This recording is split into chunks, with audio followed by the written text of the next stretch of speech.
pastor for today. So to begin, I'll just explain how it goes. So pretty much it's just an impromptu speaking on the topic that I give you. And your goal is to speak about 1 to 2 minutes. The timer will raise the green colored sheet when you're in the 1 minute range. And then when it's red, that means you should probably finish up.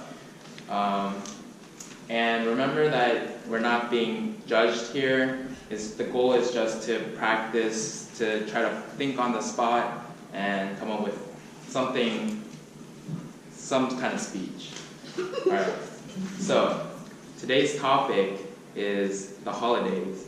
As we're kind of in the holiday season, it just passed Thanksgiving and Black Friday, and it's about to be Christmas. So my first question is, what holiday do you like the best and why? And to that, I'll give Austin Leach. Woo!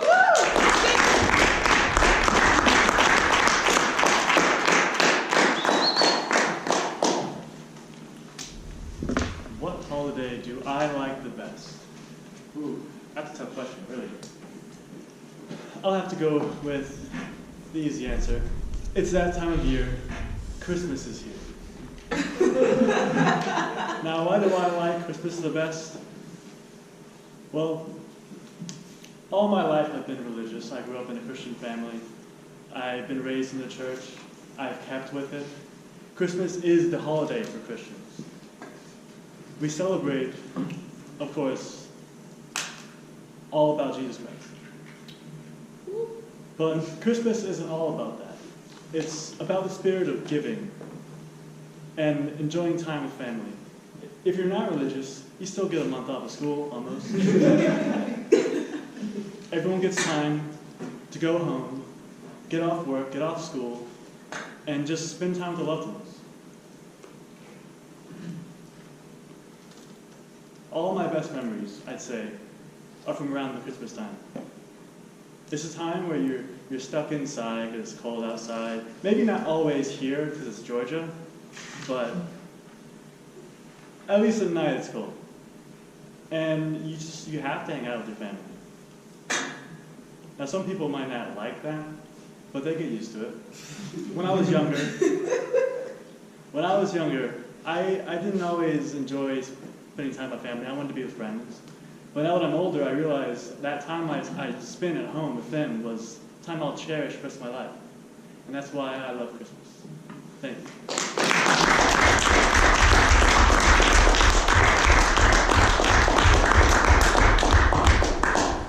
Thank you, Austin, for that wonderful speech about Christmas, as it is my favorite holiday as well. All right, so our next question is, what is your most favorite present that you have ever received? And I'm going to give that one to Saad.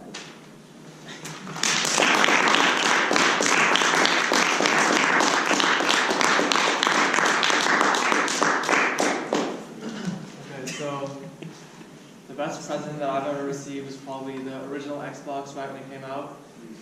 My parents got me that for my birthday. And there's a video of them unboxing it, or me unboxing it, them giving me the present. And that's a video I've seen a bunch of times. My brother was there too, he's 4 years younger than me, and he was super jealous of me, so they had to get a second controller for him.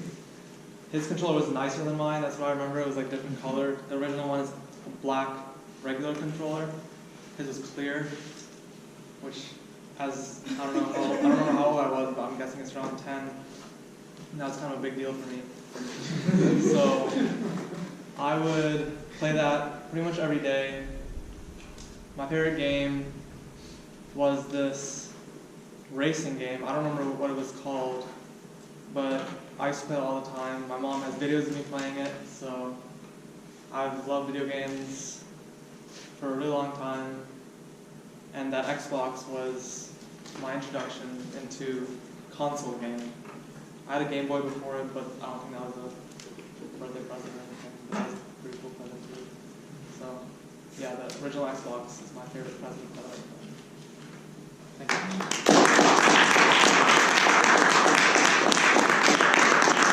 you.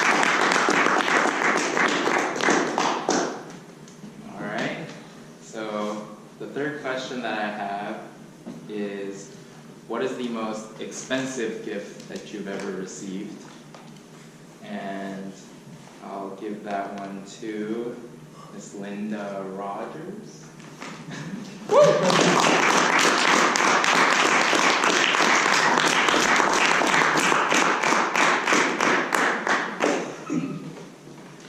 The most expensive present I've ever received, that is easy, was a grand piano given to me by my husband for our 25th wedding anniversary. It is 8 feet long. It is an Estonia grand piano, and it has such a mellow sound. It's like listening almost to a violin or a viola, which is even better to me than a violin, because it's just lower and it's so mellow. And when I first got this piano, I instantly played better.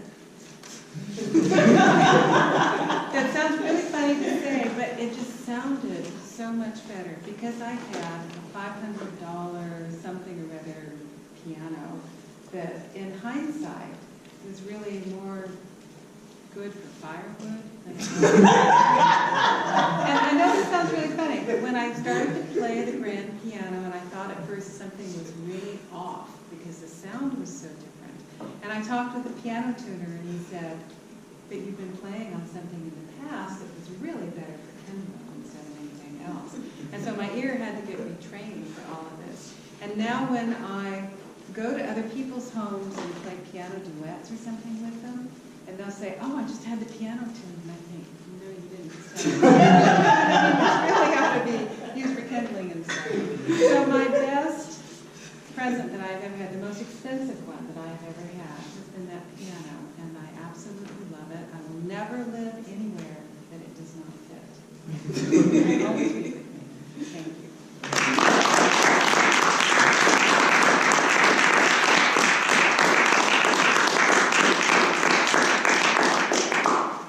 Wow, I wish I could have received something that expensive. But, all right, so this next question is going to be, when and how did you find out Santa wasn't real? And I'm going to give this one to Jazz.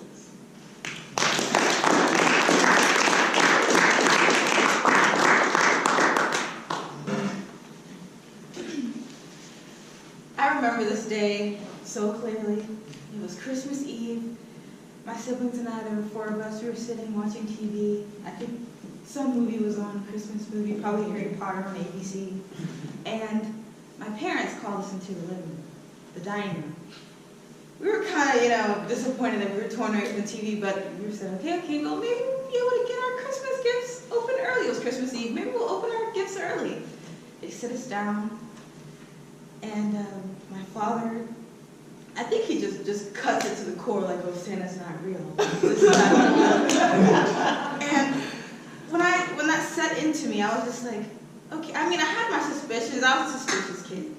The cookies, we'd bake it and all that stuff, and when we put it on the little table, the cookies would be gone, and my grandpa would come back on Christmas morning with like crumbs on his mouth. But I let it slide. I was like, oh, Santa shared his cookies, and so I kind of suspected that. Ella, she took it pretty good too. My older brother, though, he was in tears. He was crying. He was like, no, it was like somebody told him his pet died. It was horrible. He went to school. He was so adamant that Santa was real. He would fight kids on the playground. So needless to say, we're better at taking heartbreak than my older brother. And yeah.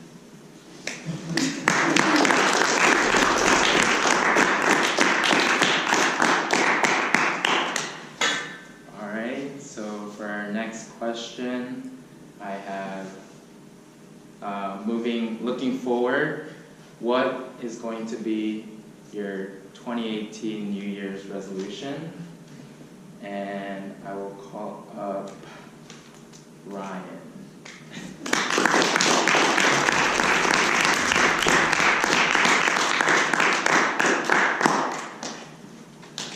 Okay, 2018 New Year's resolution. I don't typically believe in New Year's resolutions because I think you should always strive to be the best person you can be at all times, and it's kind of a fake thing to do. It's popular. But if it works for you, that's good. And if you can get better through it. So for the purpose of this question, my 2018 New Year's resolution, aside from being a better Toastmaster, like we all try to do, I'll probably just put more time into school because grades are really important. And nearing the finish line and need that extra push for the GPA and the scholarships and the motivation. And yeah, just refining the motivation and the hard work and the work ethic to get through school. Probably eat healthier. That's something that I could always do. New Year's resolution. That's it.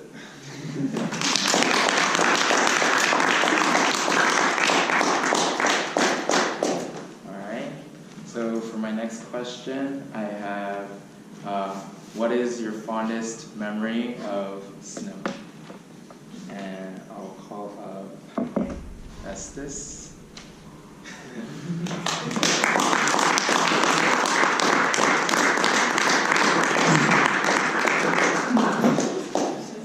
Is your name really Christopher Lee? Yes. You know of the movie Dracula? Dracula? Yeah. Sitting up there I knew he was going to call me.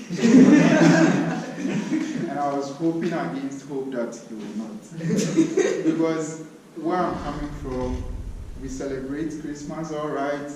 We do all the celebration, cooking, having fun, but it's nothing compared to what you have in US, where you have gifts from parents and Santa Claus and all this stuff. You don't have anything like that in Ghana. But he says, what's the question again? Fondest memory of snow. Of snow. Yes. I don't need to say this, but there's no snow in Africa.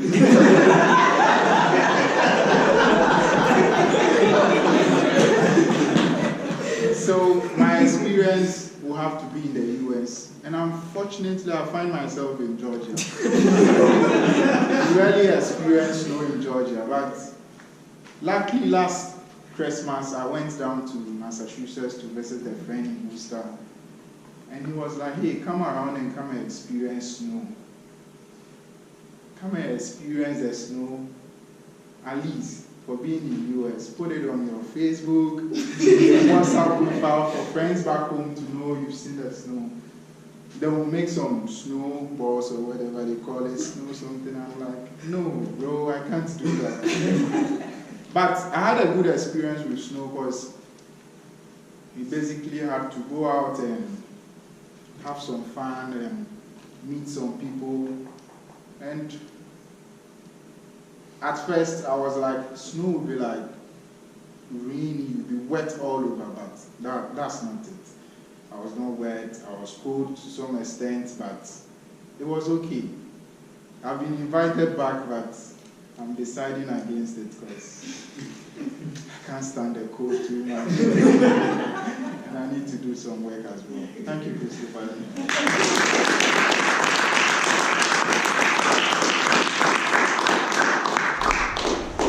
Clearly, I chose the wrong person to answer that question. But either way, that was a pretty clever response. And then for our final question today, I will ask, what is a yearly tradition you do around the holidays and that you'll probably continue for the rest of your life? And I will ask this one to Linda Buckley.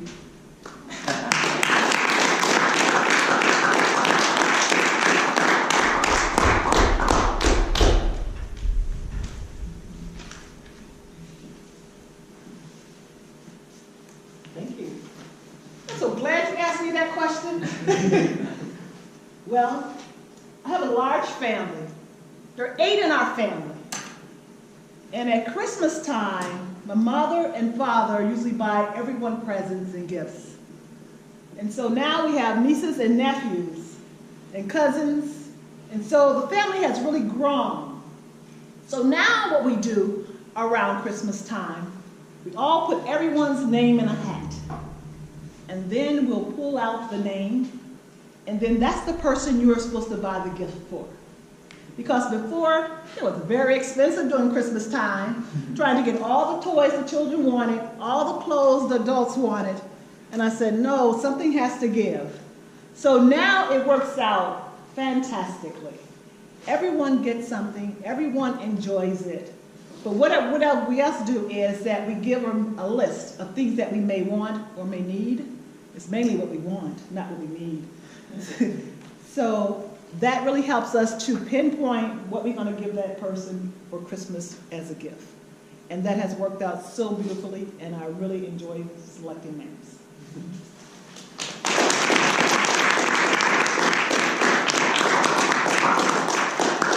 Alright, so that concludes our table topics for today. If you guys will take the time to fill out the best table topic speaker.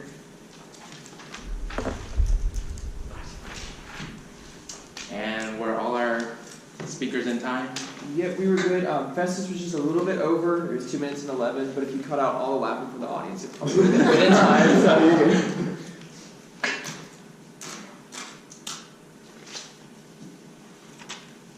Well, make sure if you're voting for a Linda to indicate which Linda you're voting for. Yes. Can you clarify which one is which? Grace period, 30 seconds. 2 minutes and 30 seconds. The grace period It was is 30 seconds. so everyone was in time. Yeah. So for the two Lindas, Do you mind if you can write? so Linda R and Linda B. There.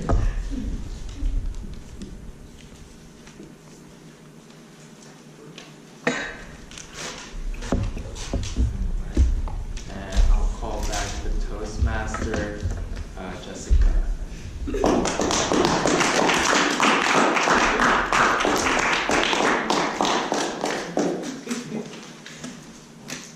So, going back to the fact that we're a club, and Miss Linda Buckley is our area director. There are 4 clubs in an area, in our area, and then after that it goes to division, and then there's District 14. So there's a lot of clubs and Toastmasters, to say the least. Each club has the opportunity to work towards goals. So that goal is to become Presidential Distinguished Club. And our club, so far, has earned the Distinguished designation. So we completed 6 out of the 10 goals, and then in order to become Presidential Distinguished, we need to complete some other goals. So please give our club a hand clap for...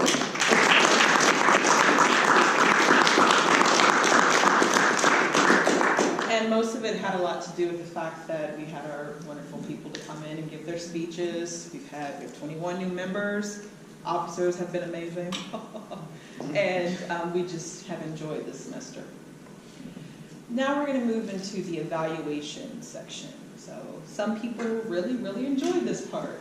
I sometimes cringe because I know I didn't say the correct word that I wrote on my speech. So we're going to welcome the general evaluator for today, which is Jatin, and he's going to lead us in the rest of the meeting.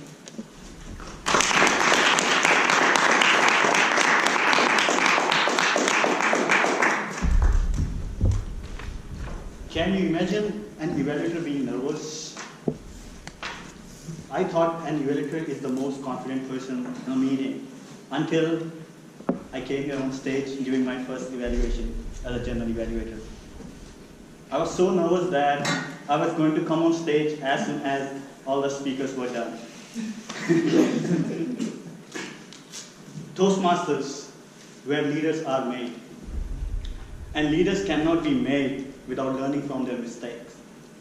That's why when each of the speakers were giving their speeches here, there was one person who was keenly noticing the speaker. And that one person is the evaluator for that speaker.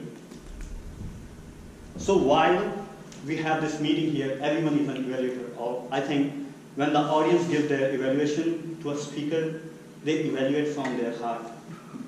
But when the evaluator gives evaluation to a speaker, he has a particular format. Every speech has some do's and don'ts that needs to be followed in order to to align yourself with the theme of that particular project. And that's why evaluators are important. And now with that, I would like to call Nasir Weiss for giving his evaluation for Tyler Permit. I'm going. Yeah, I'm sorry. So I would like to call Zach for evaluating Tyler Permit.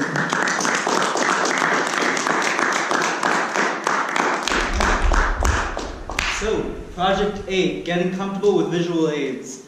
You did an amazing job with Project 8. It was so smooth. When you wanted us to look at the projector, you had a picture up. When you didn't, and you wanted to focus right on you, you turned that off and it was gone. You had our focus where it needed it to be. And that was an amazing thing. Also, not only with the projector, but you had a bag there. When you brought out the boots, it was on the table. Everyone was looking at it. When you wanted to look at the spurs, you were holding in your hand. When you didn't, it was on the floor. It was away from sight, and everyone was looking back at you. You had control of people's eyes. And that was an amazing task, and you did it flawlessly. Now let's get into the real thing I actually wanted to hear. Must be bad. You built me up that much. So, there was multiple cases of you having your equipment out and you stating, this is going to take a long time for me to put on. Yet you put on half of it and made us wait while you struggled with the bands. And you weren't speaking, so we're just watching you like put on these different things. And I'm like, dude, we know how the straps work. You just go on with the speech. And if you do actually put on the straps, just continue speaking, and we can absorb visually and audibly what you're trying to convey. Because even when you were putting on the straps, afterwards, after the pause, you were still talking about the whatever these things are called. Chaps. Yeah, chaps. Sorry, I'm not a southerner born in New York. So, those pauses could be done away with, and it would have been a much better speech. Also, this is bull riding. One of the most adrenaline-filled activities that anyone could do. I think that anyone has done in this room. Be animated. A whole lot more animated than just standing here talking, not monotone, but I mean, close to it. Be animated, move your hands, do something. This is huge. You're riding a bull. Get crazy. But you did have control of the stage. You're not moving, and I like this about you. You don't move without a purpose. When you stand here, and when you want to move onto another topic, you move to another place. And that's an excellent skill that every speaker here needs to learn. Especially me, I buzz around this stage like a bee. And actually, I think one of the more experienced Toastmasters evaluated me like that as well. But the way you controlled the stage was amazing. And the way you control everyone's feelings, everyone's emotions, everyone's gaze, making eye contact with every single person here, was the mark of a master speaker. And thank you for your speech.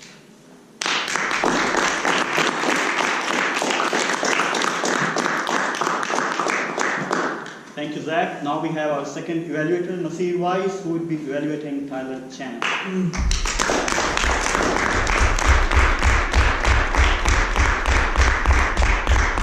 So this is Tyler Chan's first speech from the technical presentations manual. And then for the audience, the purpose of the goal of the speech was to deliver an informative briefing containing specialized material that's tailored and presented clearly and logically to the audience, and then all aspects of the speech to support a single main message. And that main message of his speech was to make a website for Toastmasters Club so members and non-members can reach the information for Toastmasters easier, as he showed in this diagram on the board. And then like some of the points that it said was this speech interesting. I know it was very interesting to me because I like technical stuff like the work breakdown structure and the coding. But the only thing about that is that you had the work breakdown structure. Like I understand it because I took MIS, but I know everybody did took MIS and it probably confused some people. Like I remember Jessica said that. And the coding, I know that definitely confused people because it was just a whole bunch of letters and stuff. But you did a good job by like showing what it was by saying like if that was maybe a little bit smaller, or like on the work breakdown structure, it was like a little bit smaller and like show the words. So it's like not the main point, but like it helps what you're trying to do, convey to the audience. And then also.